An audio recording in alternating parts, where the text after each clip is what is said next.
किसी ने बड़े कमाल की बात कही है कि इस दुनिया के लिए आप सिर्फ एक व्यक्ति हैं, लेकिन अपने परिवार के लिए आप पूरी की पूरी दुनिया हैं। हाय गाइस, मेरा नाम है अरविंद यूनिक और आपके लिए एक छोटी सी कहानी। ये कहानी है पिता और पुत्र की। एक बार पापा अपने ऑफिस से नाराज होकर देर शाम घर पहुंचे। जैसे ही उन्होंने दरवाजे की बेल बजाई तो दरवाज़ा खोला उनके 5 साल के छोटे बेटे ने और पापा के गले से लिपट गया और ज़ोर ज़ोर से बोलने लगा, चिल्लाने लगा कि देखो देखो मम्मी, पापा आ गए, पापा आ गए। बेटा बड़ा खुश था, लेकिन पापा गुस्से में थे, फ्रस्ट्रेट थे ऑफिस से, और अपने बच्चे को साइड कर दिया और कहा कि बेटा साइड हो जाओ, क्या ये बच्चों वाली बात कर रहे हो, हरकत कर रहे हो। मतलब कि 5 साल का बेटा है और पापा बोल रहे हैं, उसको डांट रहे हैं कि बेटा क्या बच्चों वाली हरकत कर रहे हो। छोटा बच्चा फिर भी नहीं माना, पापा के पीछे पीछे चला आया। आकर के ड्राइंग रूम में सोफे पर बैठे हुए थे पापा, उनके साथ आकर बैठ गया। मस्ती करने लगा, कहने लगा कि पापा आप जल्दी क्यों नहीं आते, ये क्यों नहीं करते, वो क्यों नहीं करते, मेरे लिए खिलौने क्यों नहीं लाते, चॉकलेट क्यों नहीं लाते। बहुत कुछ कह रहा था। तो पापा जी ने कहा कि बेटा क्या चाहिए, मुझे परेशान मत करो। उस बच्चे ने फिर से कहा, मुझे ना आपसे ज़रूरी सवाल पूछना है, क्या आप सवाल का जवाब दोगे। फिर पापा सोचे कि दिमाग ख़राब कर रहा है मेरा बेटा, चलो एक सवाल ही तो पूछ रहा है, जवाब देकर इसको फ्री करता हूँ।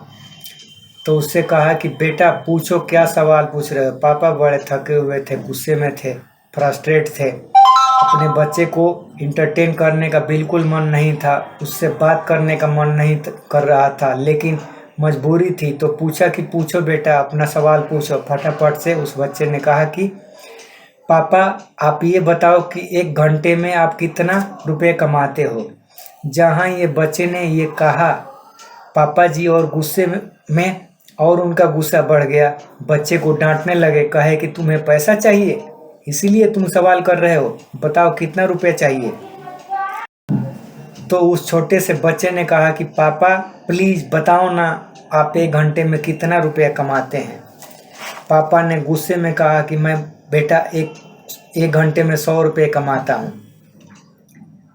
तो उस छोटे से बच्चे ने कहा कि क्या मुझे 50 रुपये उधार दे सकते हैं। पापा का गुस्सा और बढ़ गया, डांट करके बच्चे को वहाँ से भगा दिया। बच्चा रोता रोता अपने कमरे में चला गया। आधे घंटे बाद डिनर करने के बाद में पापा जी का गुस्सा शांत हुआ, तो उन्हें लगा कि आज उसे मैं फालतू ही डांट दिया, चलो देखते हैं सोया भी है या नहीं, रो रहा है, उदास है, क्या है, कैसे है, चल कर देखते हैं। जाकर देखे तो सोया नहीं था, नींद नहीं आ रही थी, करवटें बदल रहा था। जाकर के बेटे को गले लगाए और बोले कि बेटा सॉरी, आज मैं आप पर ज़्यादा ही गुस्सा कर गया, बताओ आपको पैसे क्यों चाहिए थे। उनको लगा कि शायद बच्चे को काम होगा, तो उसको 50 रुपये दे दिए। बच्चा तुरंत उठा और अलमीरा के पास से ही गुल्लक उठाया और गुल्लक तोड़ दिया।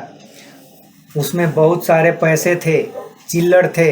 तो पापा जी गुस्सा करने लगे कि क्या बात है, आपके पास तो पहले से ही इतने सारे पैसे थे, आपने और पैसे क्यों मांगे। छोटा बच्चा इस पर रोया नहीं, सारे पैसे इकट्ठा किए और पापा के हाथ में रख दिया और कहा कि पापा ये 100 रुपये से ज़्यादा हैं, क्या आप मुझे 1 घंटा आपका मिल सकता है, प्लीज़ कल जल्दी आ जाना, आपके साथ खेलने का मन कर रहा है। छोटे बच्चे से जब ये कहा तो पापा के आंख में आंसू थे। कई बार इस भागती दौड़ती ज़िंदगी में हम अपनों से इतना दूर हो जाते हैं कि अपनों को हमें याद दिलाना पड़ता है कि हम भी हैं। और आप चाहे दुनिया के लिए एक व्यक्ति हैं, लेकिन हमारे लिए तो आप ही पूरी की पूरी दुनिया है।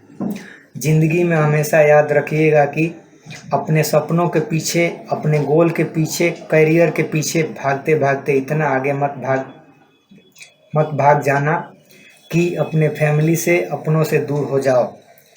अपनों के प्यार के साथ कुछ कर दिखाओ ऐसा कि दुनिया करना चाहे आपके जैसा। थैंक्स।